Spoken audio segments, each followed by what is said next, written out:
선한 사람 TV를 애청하고 계시는 국내외에 계시는 성도 여러분, 시간이 주어지는 대로 계속해서 인간 바울의 일생이라는 주제로 시리즈로 말씀을 드리겠습니다. 지난 시간에 바울의 중요성을 배웠습니다. 바울은 한두 번이 아니라 편지의 인사말을 쓸 때마다 언급을 하고 있습니다. 에베소 1장 1절 하나님의 뜻으로 말미암아 그리스도 예수의 사도된 바울은 로마서 1장 5절 그로 말미암아 우리가 은혜와 사도의 직분을 받아 그의 이름을 위하여 모든 이방인 중에서 믿어 순종하게 하나니. 바울 사도의 열쇠에 서신 초두에 다 동일한 말씀으로 인사를 하고 이러한 사도된 내가 이렇게 말씀한다고 계시를 받은 대로 적나라하게 기록을 하였습니다. 오늘은 바울이 말한 회개에 대해서 배우겠습니다. 바울이 사용한 회개의 용어는 두 가지로 나타납니다. 그 첫째는 메타노이아, 메타노에인, 영어로는 repentance, 주로 마음으로 하는 회개를 말할 때 사용되었는데 로마서 2장 4절, 고린도후서 7장 9절에서 10절, 디모데후서 2장 25절에 사용되었고 메타노에인은 고린도후서 12장 21절에 사용이 되었습니다. 두째는 에피스트레페인, 이 단어의 회개의 개념은 기도를 행동으로 실천할 때 데살로니가전서 1장 9절에 사용되었습니다. 바울은 이 두 단어를 자주 사용하지 않았다고 하여 회개의 사상이 없었다고 말할 수는 없습니다. 오히려 바울은 회개가 신앙과 함께 주어지는 것으로 생각하였습니다. 바울은 회개를 믿음이라는 개념에서 파악하였기 때문에 자연스럽게 회개의 단어가 드물게 사용될 수밖에 없었습니다. 사도 바울은 회개를 두 가지 측면에서 말하고 있습니다. 하나는 바울은 회개가 단회적 개념이라고 생각했고 이 개념은 구원의 회개입니다. 불신앙에서 돌이켜 구원을 얻는 회개이기 때문에 한 번으로 생각했습니다. 데살로니가전서 1장 9절에 그들이 우리에 대하여 스스로 말하기를 우리가 어떻게 너희 가운데에 들어갔는지와 너희가 어떻게 우상을 버리고 하나님께로 돌아와서 살아계시고 참되신 하나님을 섬기는지와. 바울은 데살로니가 성도들의 돌이킴에 관해서 회개를 단회적으로 말하고 있습니다. 바울은 이 구절에서 에피스트레페인이라는 단어를 사용했습니다. 좀 구체적으로 말하면 데살로니가 사람들의 회개는 우상 종교에서 떠나 하나님을 믿는 신앙으로 돌이킨 것입니다. 여기에 돌아와서 헬라말로 에피스트랩사테, turn to, 또 뒤로 돌아, turn back, 즉 인생의 방향을 바꾼 것을 말합니다. 구원으로 행하는 회개는 중생이나 칭의와 마찬가지로 단 한 번뿐입니다. 이 회개의 사상은 바울에게 있어서 지배적인 특징이 있습니다. 사도행전 26장 18절 20절 그 눈을 뜨게 하여 어둠에서 빛으로 사탄의 권세에서 하나님께로 돌아오게 하고 죄사함과 나를 믿어 거룩하게 된 무리 가운데서 기업을 얻게 하리라 하더이다. 먼저 다메섹과 예루살렘에 있는 사람과 유대 온 땅과 이방인에게까지 회개하고 하나님께로 돌아와서 회개에 합당한 일을 하라 전함으로. 다른 하나는 바울에게는 반복적 회개라는 개념이 있습니다. 이것은 신자들이 구원을 얻은 후에 행하는 윤리적 회개를 가리킵니다. 반복적인 회개란 바울이 앞에서 언급한 근본적인 회개를 이룬 신자들에게만 나타나는 회개라 할 수 있습니다. 고린도후서 12장 21절에 또 내가 다시 갈 때 내 하나님이 나를 너희 앞에서 낮추실까 두려워하고 또 내가 전에 죄를 지은 여러 사람의 그 행한 바 더러움과 음란함과 호색함을 회개하지 아니함 때문에 슬퍼할까 두려워하노라. 여기에 사용된 회개라는 용어는 메타노에인입니다. 그들이 회개한 내용은 더러움과 음란함과 호색함에 대한 것입니다. 이것은 도덕적인 죄악들입니다. 바울은 이 성도들이 불결, 음행, 방종이라는 윤리적인 죄악들에 대하여 회개하지 않은 것을 슬퍼하고 있습니다. 고린도 교회 신자들과 마찬가지로 우리가 이 세상에 사는 동안 자주 청결하지 못한 성적인 타락, 무절제와 같은 문제들에 빠지기도 합니다. 따라서 신자들은 이와 같은 도덕적인 죄악들을 반복해서 죽을 때까지 회개를 해야 합니다. 요한복음 13장 10절에 예수께서 이르시되 이미 목욕한 자는 발밖에 씻을 필요가 없나니라. 온 몸이 깨끗하니라. 너희가 깨끗하나 다는 아니니라 하시니. 바울은 자기를 생각하면서 복음을 위하여 따로 가려내어진 사도로 부르심을 받았다는 확신을 강조합니다. 로마서 1장 1절에 예수 그리스도의 종 바울은 사도로 부르심을 받아 하나님의 복음을 위하여 택정함을 입었으니, 여기 택정함을 입었으니 라는 말로 아포리스메노스, being separate, 따로 가려내어진 이라는 현재 분사 수동태를 사용한 것은 주목할 만합니다.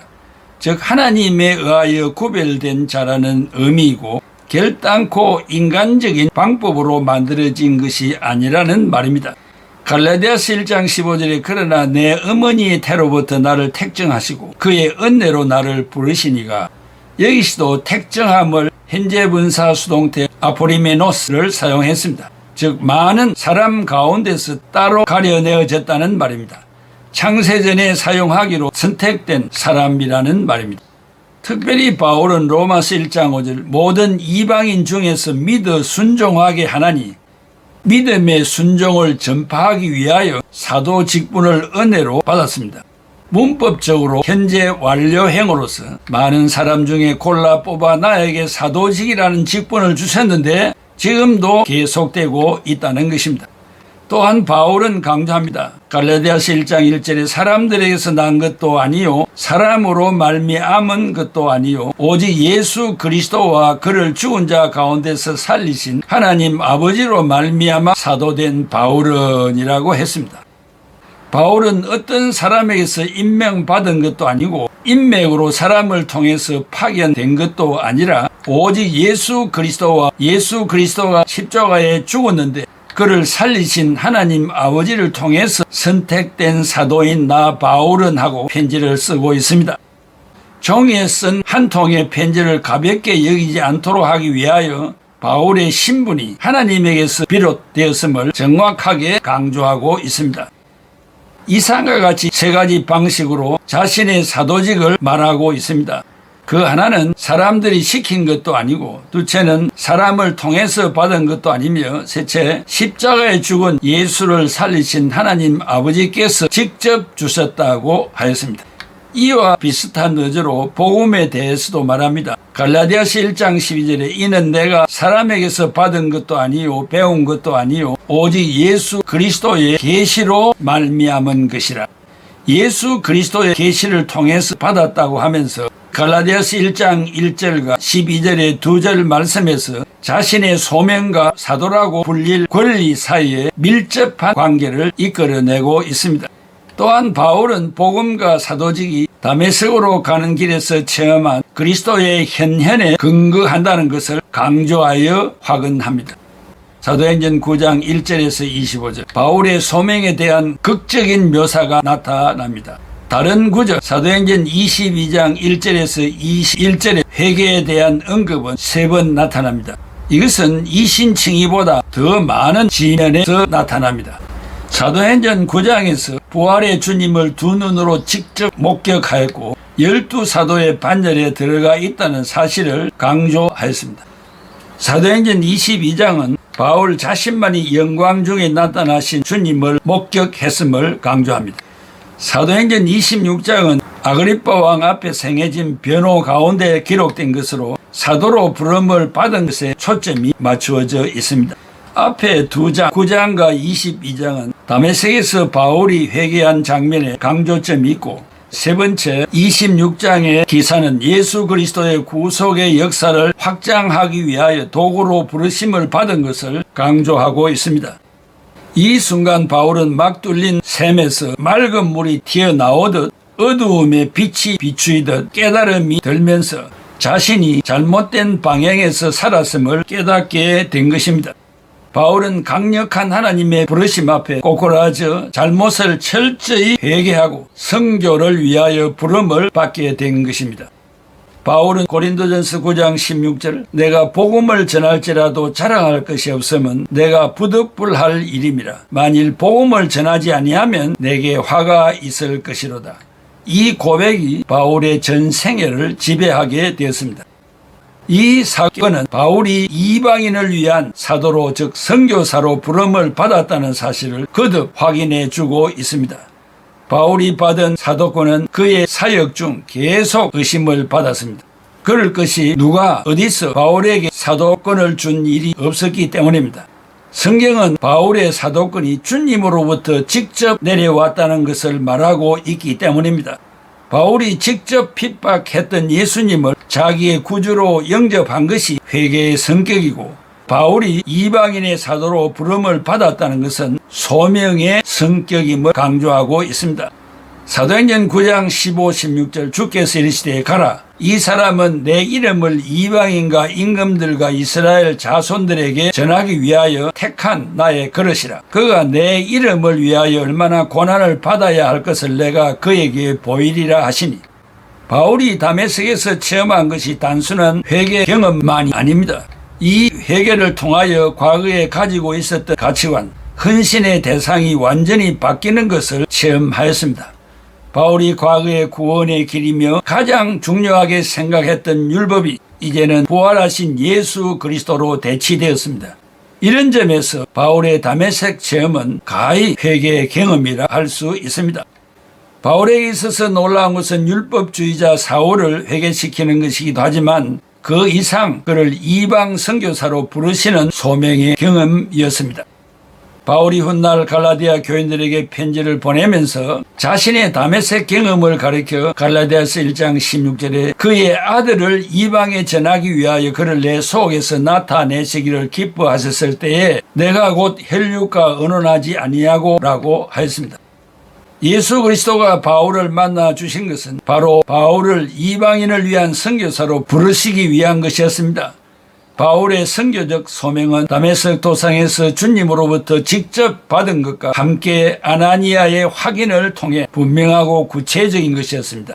아울러 아나니아가 바울에게 손을 얹고 성령 충만을 기도했을 때 바울의 눈에서 비늘 같은 것이 벗겨지면서 다시 시력을 되찾게 되었습니다. 바울이 시력을 되찾게 되면서 복음 전파를 위한 선교사로 부름받은 비전도 분명히 보게 되었습니다. 12사도가 주님에 의해 사도로 부르심을 입은 것처럼 바울은 이방인을 위한 사도로 선교사로 부름을 받았던 것입니다. 바울은 부활하신 주님에 의해 직접 부름을 받은 사도로서 먼저 된 12사도들과 동일한 위치를 지니게 되었습니다. 바울은 이에 대해서 조금도 의심이 없었습니다.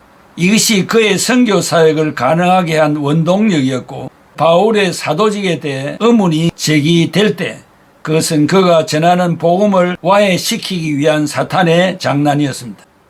바울이 다메섹 도상에서 주님을 만난 후 시력을 상실했고 3일간 식음을 전폐하였습니다. 이 기간 바울은 많은 것을 생각했습니다. 이러한 바울의 사도직은 죽을 때까지 변함이 없었고 한 번의 회개와 반복적인 회개로 처음부터 죽을 때까지 한결같은 능력으로 그 사도직을 감당하였습니다. 하나님은 선택한 자들 가운데 자신의 기쁘신 뜻을 행하실 때 하나님은 거듭나게 하시는 성령의 강한 역사로 인간의 가장 깊은 곳까지 임하셔서 다친 마음을 여시고 굳어진 마음을 부드럽게 하시고 마음의 할례를 행하십니다. 마찬가지로 신자들은 성도라는 신분의 호칭으로 불리는데, 왜냐하면 그들은 부르심을 통해 로마서 1장 7절에 로마에서 하나님의 사랑하심을 받고 부르심을 받은 모든 자에게 하나님 우리 아버지와 주 예수 그리스도로부터 은혜와 평강이 있기를 원하노라. 고린도전서 1장 2절에 고린도에 있는 하나님의 교회 곧 그리스도 예수 안에서 거룩하여지고 성도라 부르심을 받은 자들과 또 각처에서 우리의 주 곧 그들과 우리의 주 되신 예수 그리스도의 이름을 부르는 모든 자들에게 성도로 부르심을 입어 하나님과 특별한 관계를 맺고 우리를 택하신 족속이요 왕같은 제사장들이요 거룩한 나라요 그의 소유된 백성이라고 불러주셨습니다. 바울은 초절간 하나님의 부르심을 받아 사도가 된 것을 부인한 일이 없으며, 나아가 율법을 지켜야 구원을 얻는다는 율법주의자가 다메섹으로 신자들을 결박하여 투옥시키기 위하여 가는 로정에서 부활의 주님을 만나고 자기가 살아온 삶의 방향을 전환하여 복음을 전하는 일에 투신하였습니다. 이방인을 위한 사도로 부르셔서 복음의 핵심을 가르치게 하셨으며, 바울의 인생 전환을 본받아 자신 우상을 버리고 살아계신 하나님을 신앙하는 근본적인 회개를 하고 또한 살아가면서 범하는 윤리적인 허물과 죄들을 자백하며 살아가도록 생명 바쳐 선교하였습니다. 사랑하는 애청자 여러분, 바울의 기맥힌 회개와 소명감, 이것은 어느 누구도 따라갈 수 없는 놀라운 기적적인 역사를 통하여 이루어졌습니다. 그는 3살 때부터 율법을 공부하고 율법주의자요, 가는 곳마다 존경받는 사람으로서 그렇게 편안하게 살아갈 수도 있었습니다마는 하나님은 그를 사용하기 위하여 다메섹이라는 그 놀라운 기적을 이루었습니다. 부활하신 주님이 나타나 그를 거꾸로 틀었고 항복을 받아내어 그가 지금까지 살아온 그 여생이 헛된 삶이었음을 자백하게 하시고 예수 그리스도를 구주로 영접하여 남은 여생 잠자는 시간 외에 온 세상을 돌아다니면서 복음을 증거하면서 한평생을 살았습니다. 이러한 예수 그리스도를 통한 인생의 회개와 하나님이 나를 불러주신 소명, 그 부르심의 확신이 있을 때 이러한 인생을 살아갈 수 있다는 사실을 여러분들도 다시 한번 바울 사도에 대입하여 깊이 기도하며 생각해보는 시간이 있기를 바랍니다. 기도하겠습니다. 고마우신 아버지 하나님, 은혜와 사랑을 감사합니다. 성경에 기록되어 있는 말씀입니다. 그러나 이것을 다시 한번 연결을 지어서 생각해 봄으로 말미암아 또 은혜의 시간이 될 줄로 믿습니다.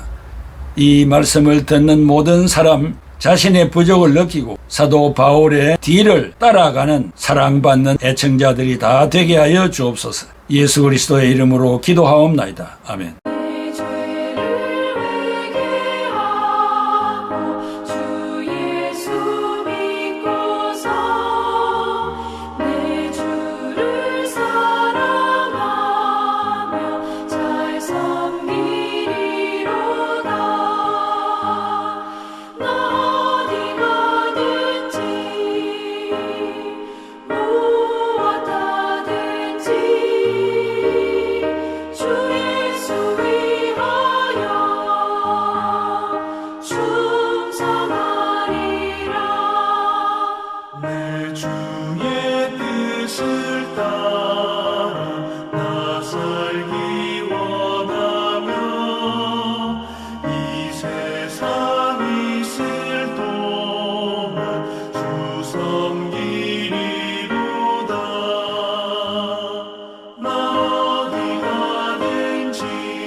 주님의